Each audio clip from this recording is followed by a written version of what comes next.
Live from our 7 Tasmania studios, your nightly news with Kim Miller begins now.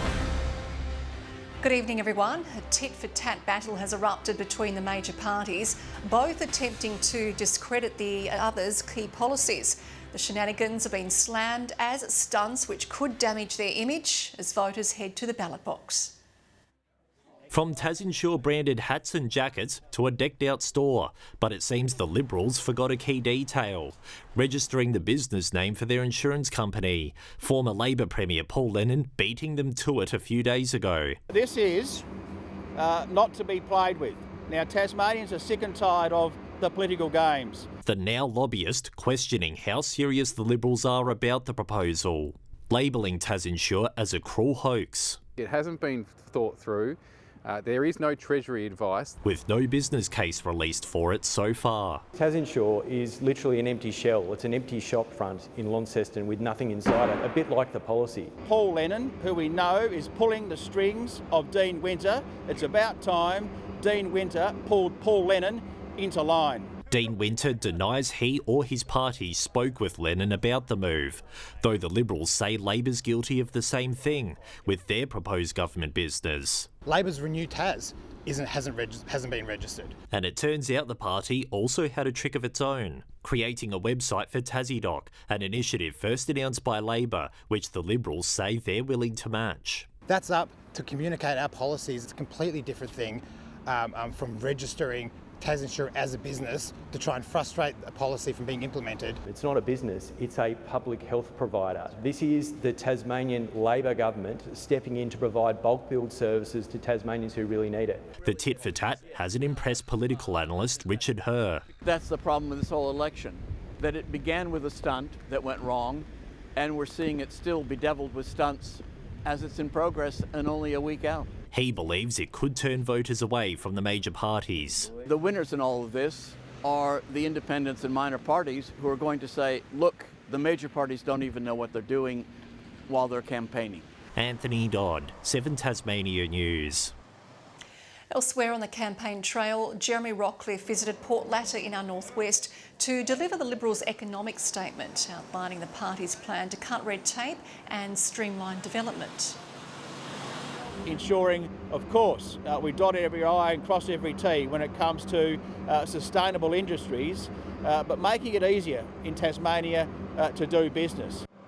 The Liberals are also announcing more vehicles to transport West Coast residents needing to travel for healthcare. Meanwhile, Labor's committing to ending a parliamentary tender process for the provision of rescue helicopter services by local provider Rotolift.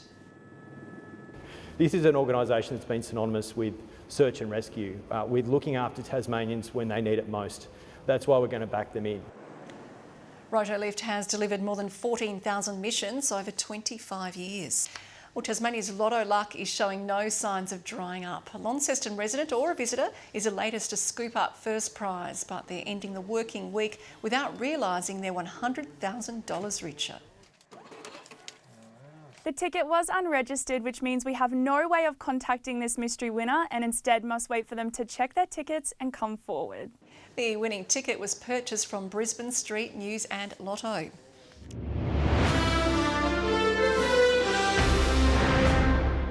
Crime Stoppers has partnered with Tasmania Police in an effort to curb retail crime.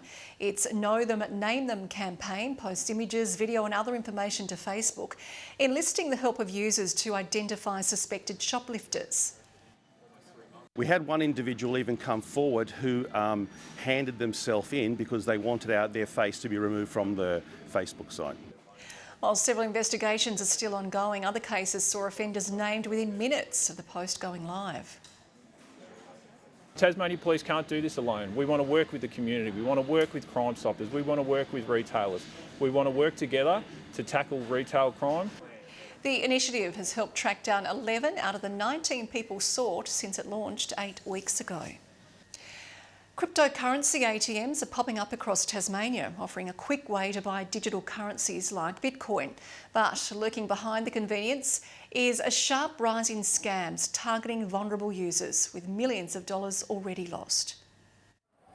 You've probably walked past a cryptocurrency ATM also known as a catum, without even noticing it.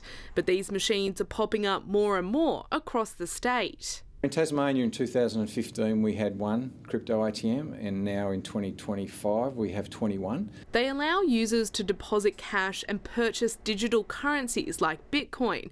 But with the rise in these machines comes a rise in scams.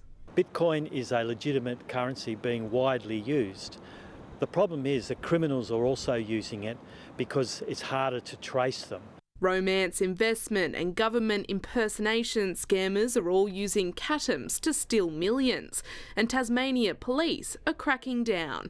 They've contacted the top 15 Tasmanian users of catums and found they've all fallen victim to scams, with a combined loss of $2.5 million.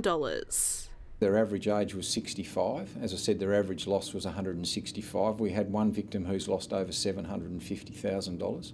Most were lured by fake relationships or too good to be true investment deals. The victims we found were manipulated, they were threatened, they were intimidated to go to the ATMs to deposit money. While there are some legitimate uses for these machines, police say if you're being asked to deposit money for someone you've never met, it's most likely a scam.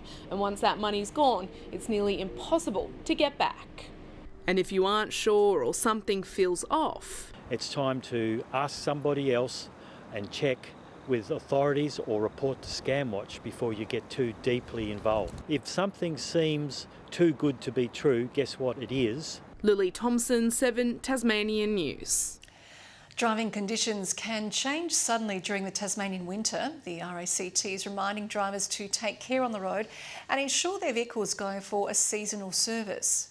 A bit of a pre-trip check. We want to be checking our lights, making sure that everything is in good working order. If you do find yourself on icy or snowy type roads, you want to limit your steering inputs to be nice and gentle so you don't induce a slide.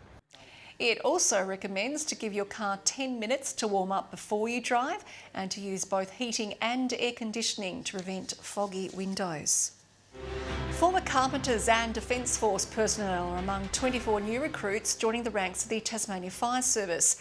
Graduating in front of proud family and friends, the group officially transitioned from trainees to firefighters, receiving their helmets after completing 15 weeks of intensive training.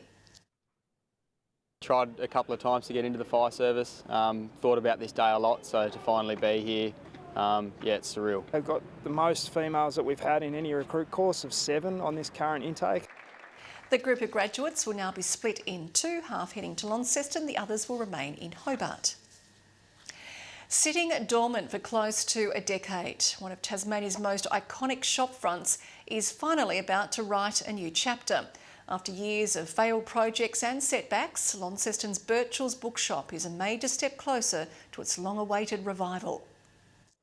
A loved landmark for more than 170 years, Australia's oldest bookshop when it closed its doors in 2017, sitting as a vacant shopfront ever since, that was until now. The vision for Burchels that has been had, that has been shared, that has been talked about for years can come to fruition. After a failed bid for a creative precinct and years of delays, really hurrying slowly. Local firms Tas City Building and S Group are signing on, picked to breathe new life into the abandoned building. Just getting people out there on the streets throughout the day and the evening and just creating that vibrancy. The back half to be demolished, making way for a 4-storey multi-purpose site. A little linkway through, there will be eateries, there's going to be some office space and just a mixture of everything. Looking at affordable apartments as well. While it will write a new era, under heritage listing, the front half will pay homage to chapters of the past. Doing something with a heritage building as well, right in the heart of the city, a key part of the city that people talk about and know about. It's now full steam ahead, but the build won't be without challenges. It's the working in the city that's going to be a challenge. It's the noise, there's a lot of demolition to do. And there's no clear timeline. We should see some shovel hitting the dirt in the next couple of years. Nor a price tag. I don't see the council as a bank. It doesn't just take rates, it's got to invest those back. What the investment will be remains to be seen. Victoria Risto, 7 Tasmania News. Launceston Airport is continuing to smash new records. 100,000 travellers a month, or almost 1.5 million passengers, have passed through its doors this financial year.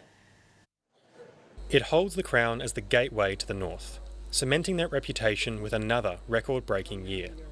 A must-visit for tourists. It's an undisputable fact that this is the most beautiful place in Australia. And visit they have. 1.43 million passengers passed through the terminals last financial year, up 11,000 from the year before. They've come mostly from the big three, Melbourne, Sydney and Brisbane, offering a boom for Apple Isle tourism attractions. Launceston is in the middle of it all, so within 2 to 2.5 hours from Launceston you can see pretty well most of what Tasmania has to offer. But not only one record has fallen. We've had every single month this year, for the first time ever, exceed 100,000 passengers per month. More people means higher demand for food and drink. So, a new destination has also arrived in departures. Owing its namesake the Tasmanian aviator Harold Gatty, Gatty's Bar and Kitchen joins the recently opened Live Eat as one of the airport's newest additions. He was an entrepreneur, a very, very smart person, a navigator, and he helped open up the Pacific routes to the world. Born in Campbelltown, he'd have been familiar with Tassie's best local produce. So unsurprisingly, the menu follows. We work closely with our partners here in Launceston to really source local produce from Launceston and surrounds. And the hot tip? One of my favourites would absolutely be the Eggs Benedict, where we source some local silver beet, braised that with some garlic chilli, topped it with ham, free-range poached egg, and a lovely snow of Grana Padano Reggiano. Sure to be another drawcard. Aaron Smith, 7 Tasmania News. The Great Eastern Wine Week is set to return for its 11th year this spring. Spanning over 200 kilometres along the east coast, it's a 4-day celebration of Tasmanian wine, food and coastal experiences.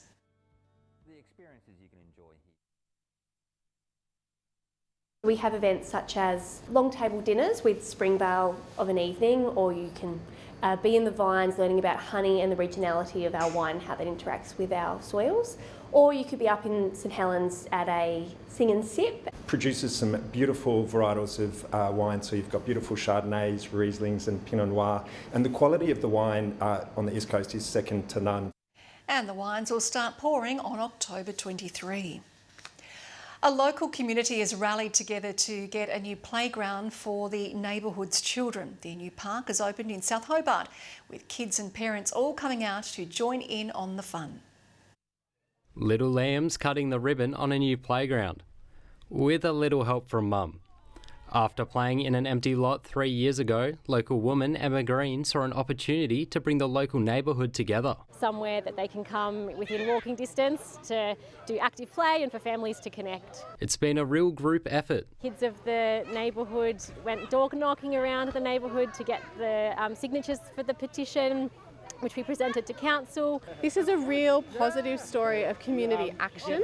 So we received a petition from people who had an ask, and we were able to listen and we were able to put it in the budget and provide that. 3 years later, and the space on Saunders Crescent in South Hobart has been transformed, and its opening fun day brought something for everyone. And the monkey bars. I like the free ice creams and the free and the swings. Playgrounds are just so much more than what they look on the surface. Playgrounds are an incredible hub of community, not only for children, but for parents.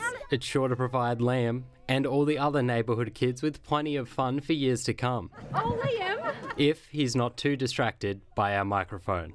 Billy Gibbons, 7 Tasmania News.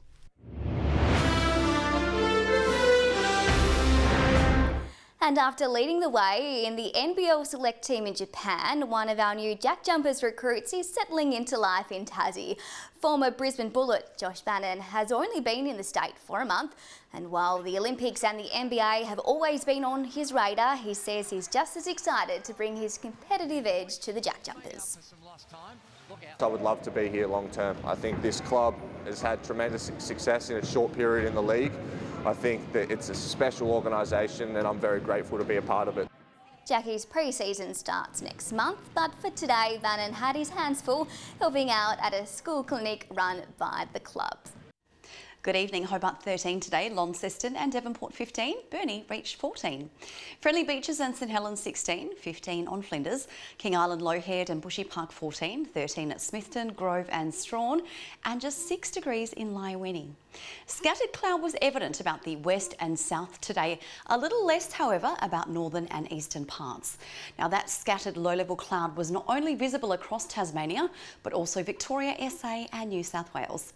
Tomorrow, a ridge of high pressure centred over inland Australia will slowly drift eastward, extending a weak ridge over our state. Northwest to southwesterly winds increasing up to 30 knots in eastern and southern waters, where southwesterly swells sit at 4 metres. A strong wind warning has been issued for coastal waters between east of Flinders Island to Stanley. Partly cloudy in Hobart tomorrow, 13. Showers after a morning frost in Maydena, just 10. An icy start to in Oatlands with 11. A few showers in Launceston and Devonport, 13. Lyowini aiming for just 6 degrees. Showery across the west, 14 is the top for Burnie and Strawn, 15 for Marrawal. If you're chasing the sunshine, you might want to head to St Helens. They can expect a lovely sunny 14 degrees, cloudy across Swansea and Alford with 13.